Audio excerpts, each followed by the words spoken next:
Vinicius, quiero comenzar contigo porque lo que hemos escuchado ahora son dos experiencias importantes.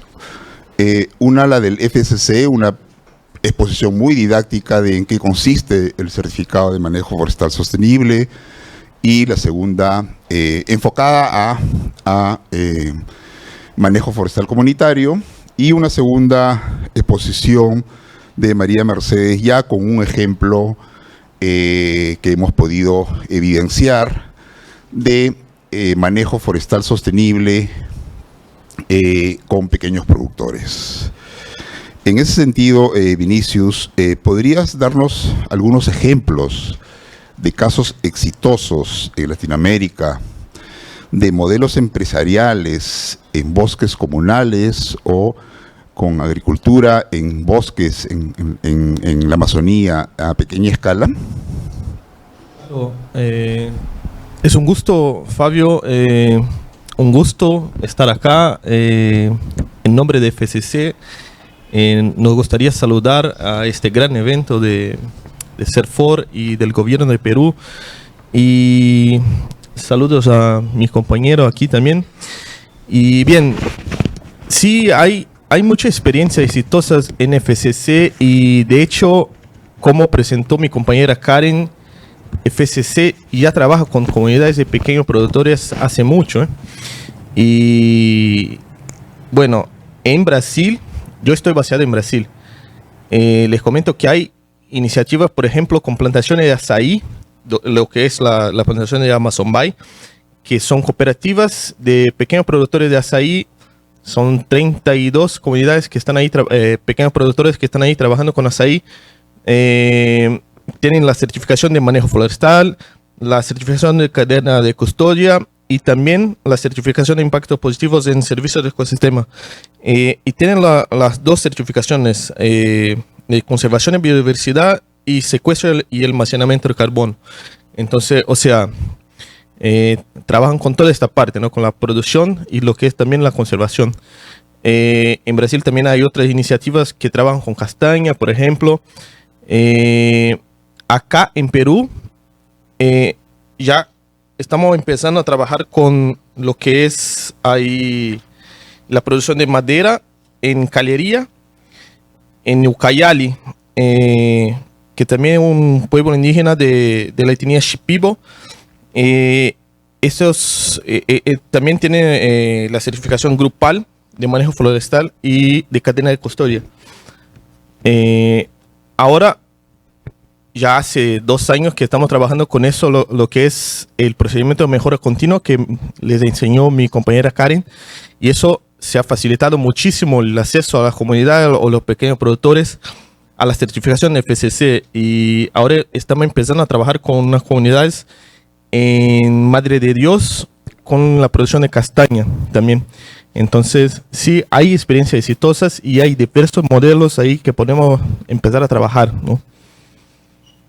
Muchas gracias, Vinicio. Nelson, Maderacre ha logrado implementar un proyecto productivo forestal y de venta de certificado de carbono. ¿Podrías, por favor, resumirnos cómo es que han logrado llegar hasta la comercialización de estos bonos de carbono? Sí, Fabio. Bueno, agradecer al CERFOR por la invitación, a San Martín por recibirnos. Es una ciudad muy acogedora. Y sobre tu pregunta, nuestro emprendimiento nace el año 2002, justamente cuando se da el proceso de concesiones forestales.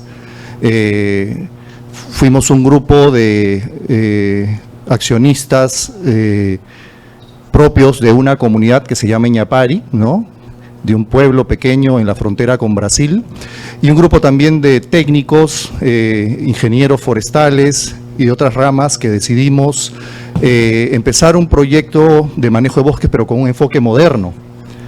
Entonces, llevamos a cabo un proceso de planeamiento estratégico el primer año, y como parte de ese proceso identificamos los principales valores que tenían nuestros bosques, y no necesariamente solamente era la madera, ¿no? Entonces identificamos que los servicios ecosistémicos podían tener un futuro prometedor, Entonces fue el segundo objetivo estratégico después de la producción de madera con altos estándares silviculturales. Por eso en su momento aplicamos a los estándares del FSC. Logramos la certificación de manejo forestal y cadena de custodia el año 2007, enero del 2007, y la hemos mantenido hasta el momento. Actualmente somos el certificado de manejo forestal más antiguo y más grande del país. Manejamos en Tahuamano, en Madre de Dios, cerca o un poco más de 300.000 hectáreas de bosques naturales tropicales, en los cuales se produce madera con estos estándares. Esa madera va destinada principalmente a nichos que reconocen o valoran la certificación forestal, específicamente del FSC. Hablamos principalmente de Europa, algo en Centroamérica y también, como decía antes la ponente del FSC, incluso China, ¿no? Pero en menor proporción en nuestro caso. Y el segundo objetivo estratégico era trabajar el tema de servicios ecosistémicos. Era en aquel entonces, entre el año 2002 y 2005, que empezamos esto, y recién el año 2009 empezamos a abordar el tema. ¿Por qué? Porque ya los contratos de concesión nos permitían tener acceso a los servicios ecosistémicos del bosque, ¿no? Y la ley forestal también lo permitía. Y ya existía otra condición habilitante importante, que eran los estándares internacionales. En aquel entonces era BCS y CCB, de manera independiente, y luego ambos formaron o pasaron a ser parte de la plataforma de Verra, ¿no?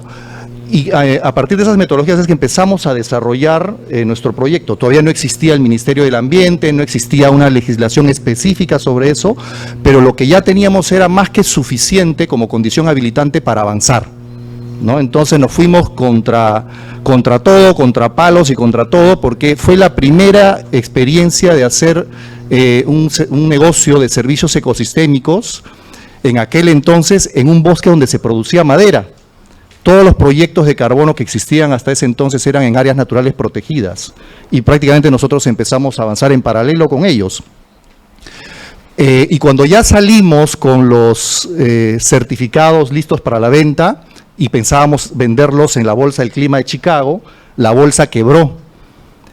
Entonces no teníamos ni siquiera dónde vender nuestros créditos de carbono. Y buscando mercados logramos colocar algunos créditos. Me acuerdo que neutralizamos una huella chiquita del Scotiabank, una huella chiquita del Dakar, ¿no? Cuando fue la primera edición del Dakar en Perú la neutralizamos también nosotros, pero eran negocios chiquitos y por los cuales nos pagaban $0.50 por crédito de carbono. Hemos sido perseverantes y el año 2022, por ejemplo, hemos cerrado ventas por más de $14 por crédito de carbono. O sea, subir de 0.5 a 14 fue un salto muy importante. Nos permitió además saber que haber iniciado esta experiencia invirtiéndole mucho en el bosque, ¿no? En el manejo forestal, cuando otras compañías invertían mucho más en la industria y en el mercado. En cambio nosotros invertíamos en el monte y parecíamos pues el patito feo, ¿no? Los loquitos de la vecindad. Y después de muchos años eso nos ha permitido ver que sí da resultado invertir en el bosque, pero con un enfoque integral y ecosistémico. El bosque no solo es madera, pero el bosque no solamente es aguaje, tampoco no solamente es carbono, ¿no? Son múltiples productos y servicios, y todos derivados de un servicio ecosistémico, incluso la madera. Nosotros trabajamos madera y pensamos que estamos trabajando un servicio ecosistémico, porque es un producto tangible, pero que deriva de un servicio ecosistémico del bosque, ¿no?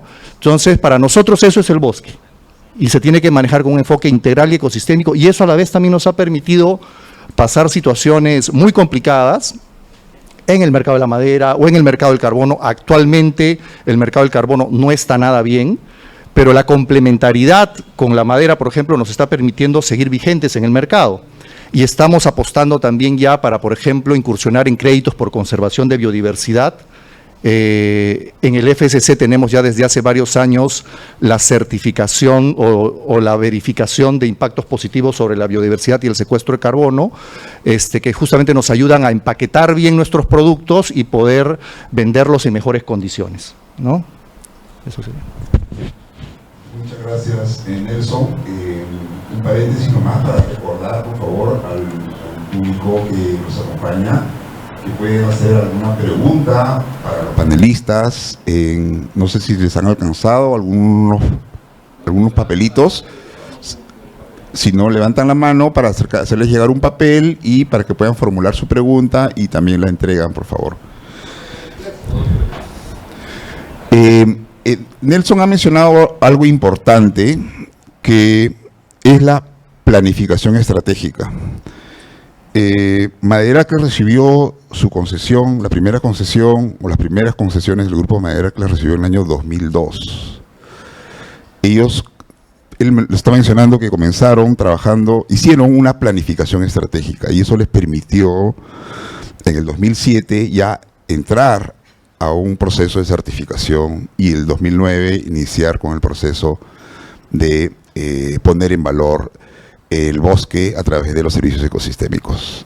Lo importante que es una planificación estratégica para lograr resultados, y como pueden ver, estos resultados no han sido en el corto plazo, no han sido de un año para otro, han tomado 5 años en el primer caso para obtener el certificado FSC, 2 años más para iniciar un proceso de proyecto de carbono que se ha materializado recién hace algunos años, ¿no? Entonces, es importante tener en cuenta los procesos de planificación estratégica.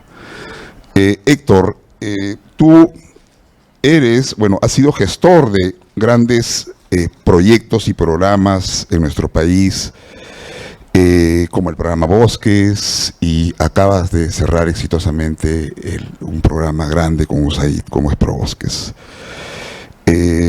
Por favor, Héctor, cuéntanos cuáles tú consideras, en base a esta enorme experiencia, cuáles consideras que deben ser las condiciones habilitantes para que un emprendimiento forestal sea exitoso.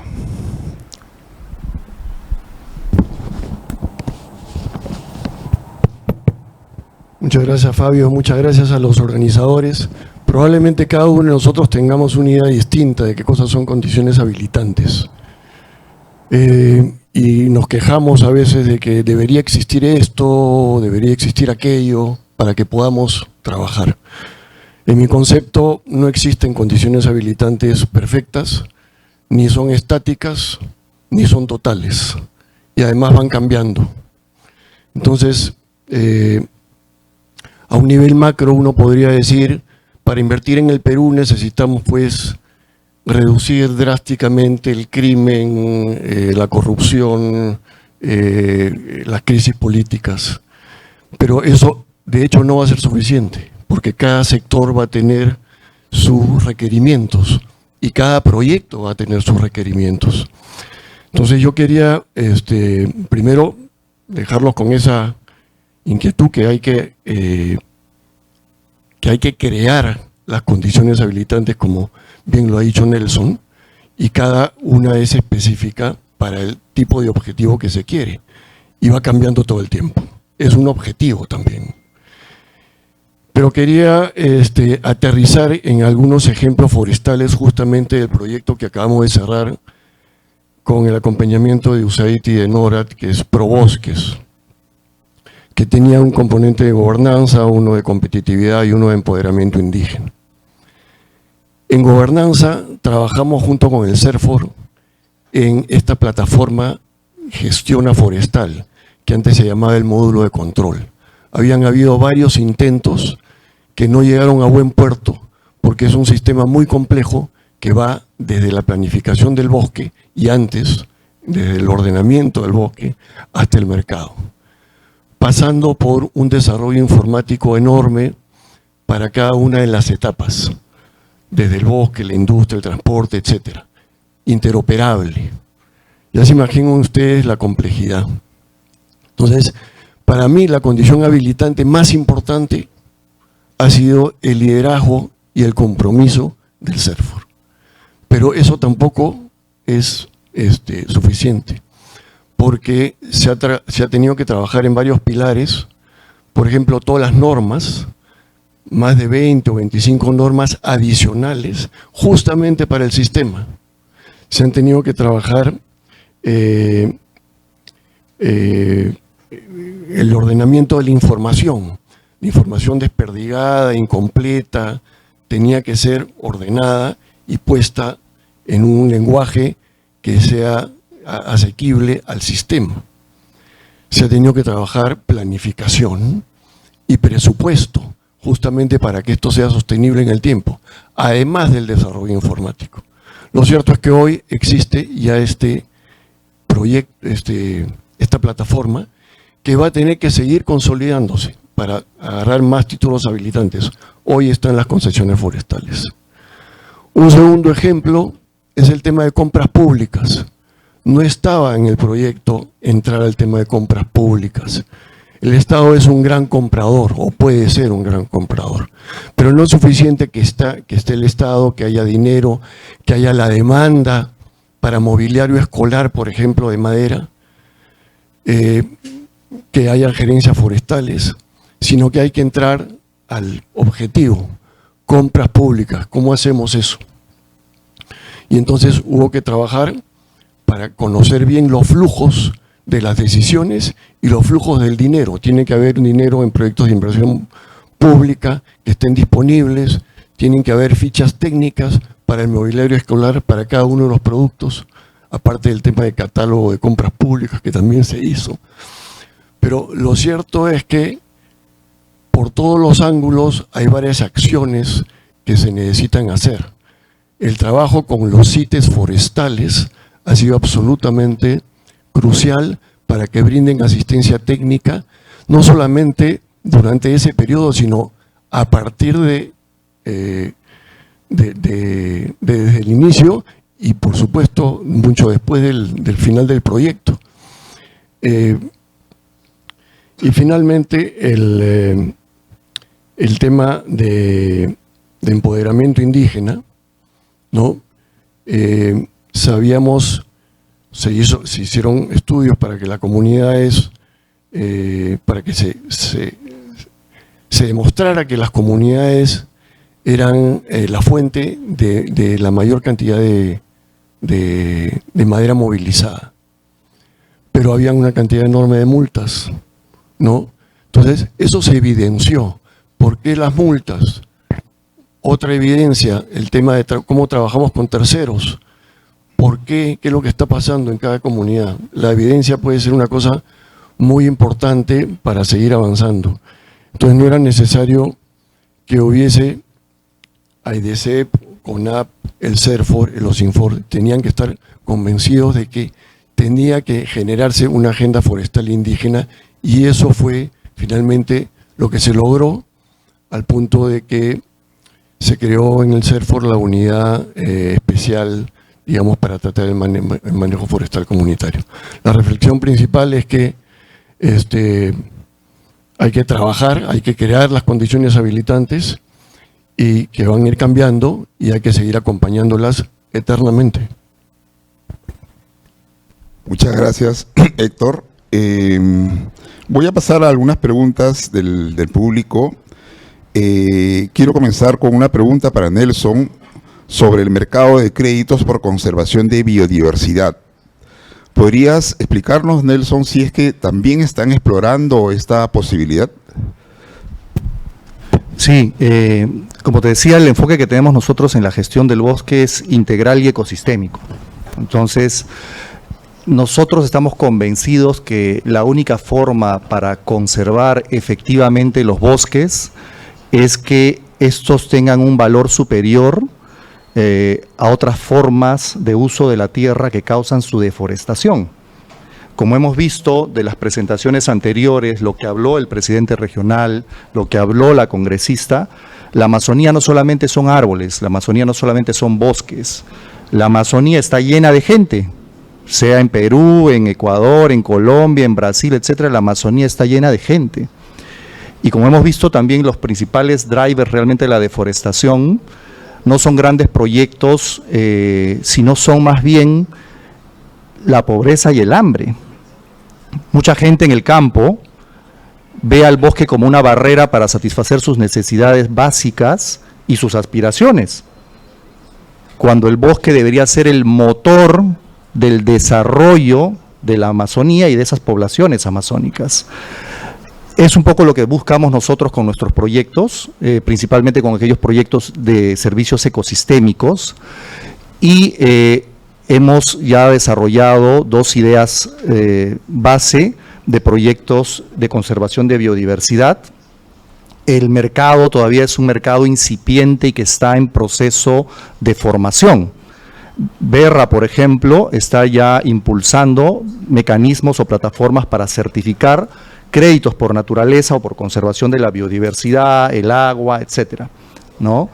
Entonces, en el mediano plazo, tal vez dentro de unos 3 años a 5 años, podamos ya ver en el mercado créditos por conservación de biodiversidad, ¿no? El FCC también está trabajando en ese camino, está generando alianzas, articulándose con otras organizaciones. Hay otras iniciativas además de Berra. Es súper incipiente, pero lo mismo nos pasaba a nosotros cuando aplicamos a carbono el año 2009, ¿no? Y ahora es una realidad.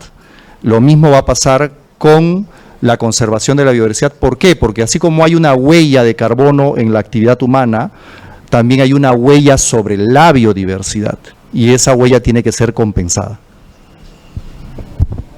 Muchas gracias, Nelson.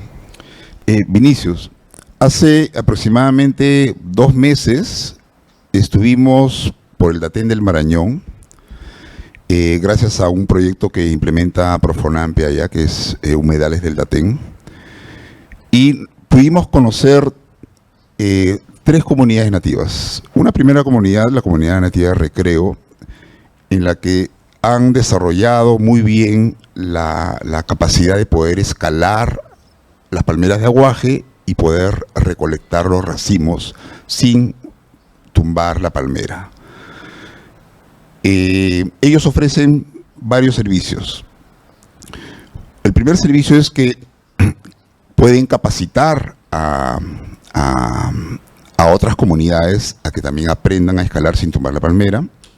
Otro servicio es, van donde una comunidad nativa donde de repente no conocen o no saben cómo hacer esta práctica, o no tienen los equipos porque son relativamente costosos, y ellos cosechan la palmera para la comunidad y le dejan el producto, y claro, tienen una parte del producto por el costo de haberlo hecho, y también ofrecen el producto que ellos sacan de sus aguajales, ¿no?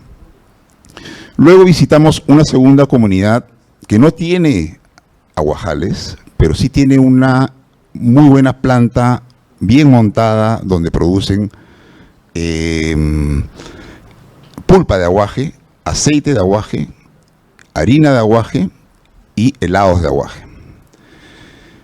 Y visitamos una tercera, ya no comunidad, visitamos la cooperativa de la Nación Ashuar, y nos pudieron mostrar la planta que tienen relativamente cerca a San Lorenzo, donde producen aceite de aguaje, aceite de ungurawi, sangre de grado, y venden ya al mercado externo.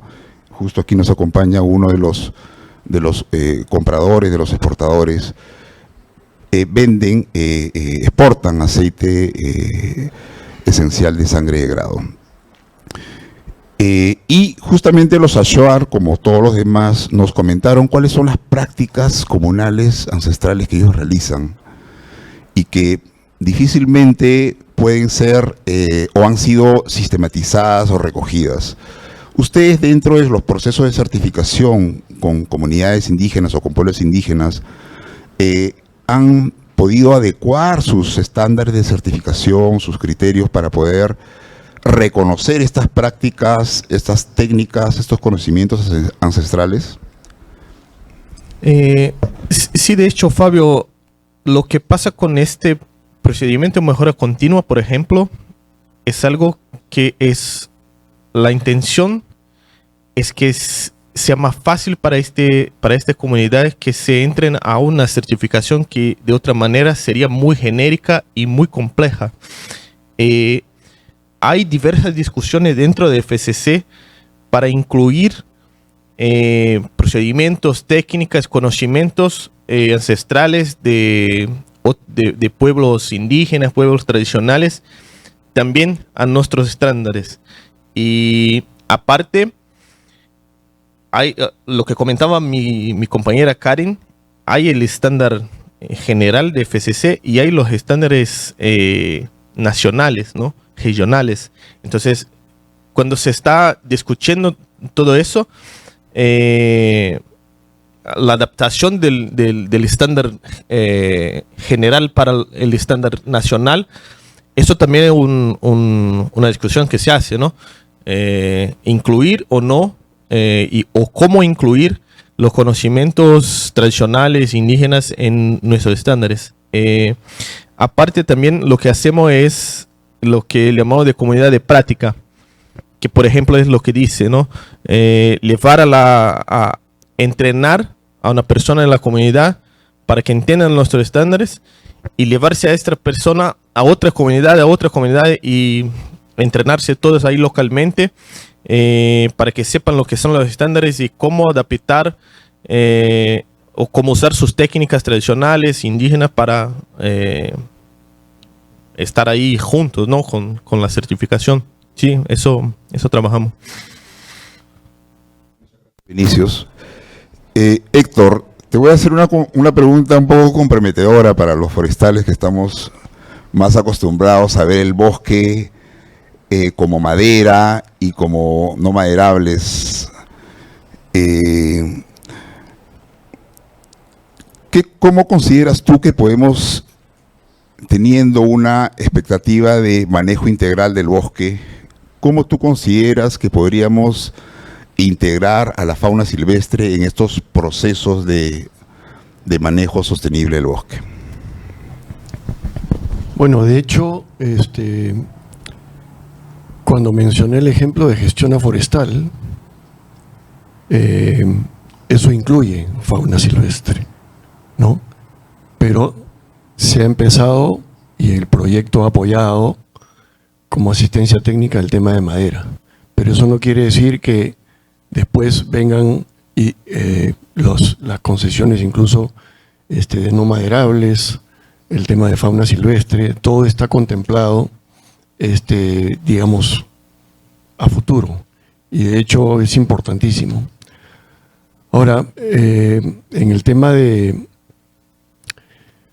yo quisiera hacer algunas reflexiones sobre no solamente el tema de fauna, sino de las oportunidades que a veces perdemos porque estamos en el día a día y no tenemos quizás la pausa o el tiempo para reflexionar sobre las cosas importantes. Tú has mencionado el tema de planificación estratégica y creo que eso es clave, tener una pausa y poder reflexionar sobre eso. Pero sobre todo hay que considerar, y se ha dicho acá, lo que ya existe. Muchas veces queremos, no revisamos lo que ya existe.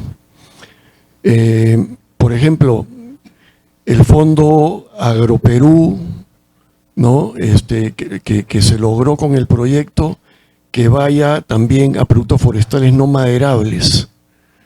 Lo que se necesitaba era básicamente un empujón técnico y un empujoncito político, pero existían condiciones semihabilitantes, digamos, para que eso pueda ser una realidad.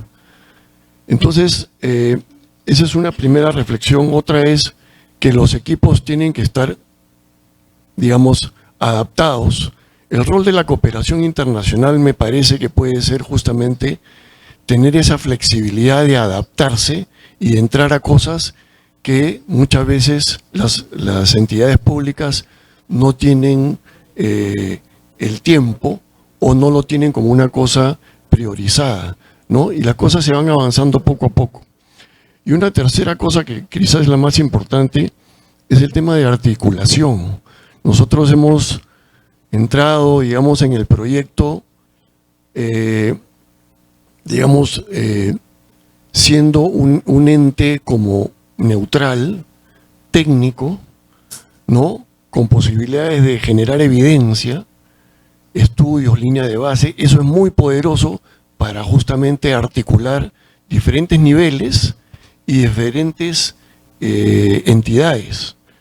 Un ejemplo es el tema de los CITES forestales, por ejemplo, que apoyan ahora a los gobiernos regionales. Son su consejero técnico, digamos, de las gerencias forestales, que quizás en muchos casos no se daba antes.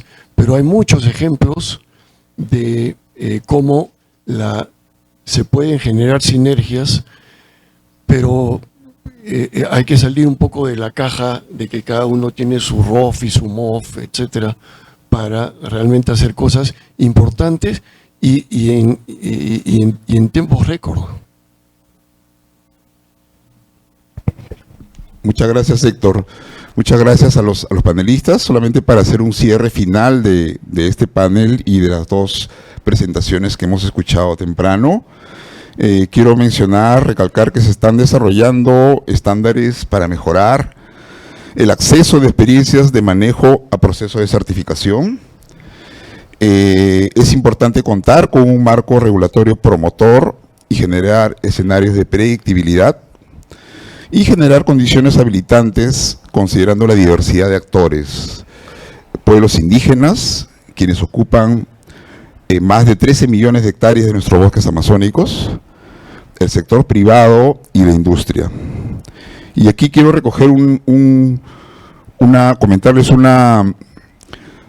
aspecto importante que lo vi en una presentación que nos hizo nuestro amigo Pepe Iturríos hace unas semanas. Él nos comentaba y nos presentaba que el 56% de los pequeños agricultores amazónicos solamente ha recibido primaria o no ha terminado la primaria. O sea, más del 50% de los pequeños productores con las justas puede haber terminado la primaria. Es un desafío y un reto enorme que tenemos como instituciones públicas y privadas de poder generar y reducir esa brecha. Es importante también la articulación con el mercado y en ese sentido el Estado, como potencial comprador, debe de ver la oportunidad de las compras públicas para poder aprovechar procesos de producción de manera sostenible. Y en cuanto a las condiciones habilitantes, yo creo que es importante mencionar algo que también ha recalcado nuestro colega Héctor, que es importante tener un escenario de gobernanza estable, que genere predictibilidad, tener una balanza en un Estado promotor y un Estado regulador. Es algo que nuestro director ejecutivo siempre comenta y lo recalca. En promotor en el sentido de promover las compras públicas como una oportunidad, y en cuanto al regulador, de poder acercar más nuestro marco regulatorio a las realidades, a los diferentes escenarios que nos muestran el sector forestal en sus distintas regiones. Tenemos un marco regulatorio basado en la madera, hay que reconocerlo. Es importante ver más allá ver el bosque más allá de la madera, sino también de los recursos forestales no maderables y de la fauna silvestre, como lo recalcó uno de los participantes con una de las preguntas. Es importante también recalcar el trabajo multisectorial. La naturaleza multisectorial de los bosques nos obliga a poder articular más, a deber articular más con los diferentes sectores, y también una articulación multinivel con gobiernos regionales y con gobiernos municipales. Y la asistencia técnica es una brecha en la que hay que trabajar más. Muchas gracias, Gustavo.